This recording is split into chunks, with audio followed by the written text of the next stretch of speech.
ไม่สูงค่ะต้องได้มีข่าวแห่งการจ่ายก่อหนึ่งโหลเงินกว่าเฮ็ดปรับค่าเบิ่งพาสปอร์ตและถึงที่ปอแลโจรเปิ้นเหนอโขเมื่อวันที่31เดือนธันวาคมปี2026ในมีข่าวงาออกมาว่าผู้มีปนพรโรงปลีกปบผารามไล่โฮมกันติ้งยับก้มโตนายตาก้นลาวอายุไล26ปี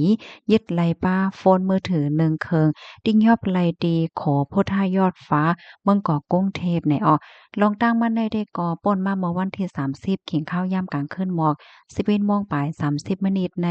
มีก้นก้นหนึ่งกว่านั่งเลนที่หิ้มห้อมโขนนั่นค่ะเผื่อว่าฮอดถึงมาหมอกเต็งคืนเนี่ยค่ะก็มีก้นก้นหนึ่งเอาทั้งกองเห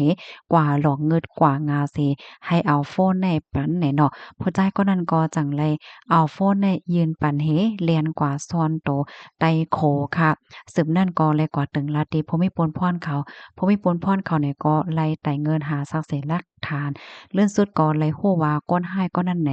จื้อฮ้องว่านายตาเป็นก้นลาวค่ะแหวก็ไล่ติ้งยับก้มโตไล่นายตาลาดว่าลองตั้งที่อันไล่เฮ็ดกว่าได้เด้ก็ย้อนก็เพราะว่าโหลเงินกว่าเฮ็ดปรับค่าเมืองพาสปอร์ตกว่าเฮ็ดวัดไว้เนี่ยค่ะเนาะถึงขิงข้าวโหลเฮ็ดเหี่ยวซ้ำมีเงินแลจังไรแทบตัดสินใจเสียก็เฮ็ดสร้างกว่าจังนั้นตั้งฝ่ายภูมิพลพรเขาก็ไล่เอาโตมั่นใจในส่งกว่าที่ห้องปริสิ เตปันตัวดำกว่าจำหนังหมายมีวันเมืองมีข้อมูลตัวในคาลิปีมาที่ห้องการข่าวสดออกไว้ค่ะพี่น้องค่ะถ่อมข่าวโหในเยาวหันถึงจึงหือพองปันทหารถึงมาเลยค่ะนะมานเจอก็ปันทหารถึงว่าอำเกิงลีเฮ็ดจังไหน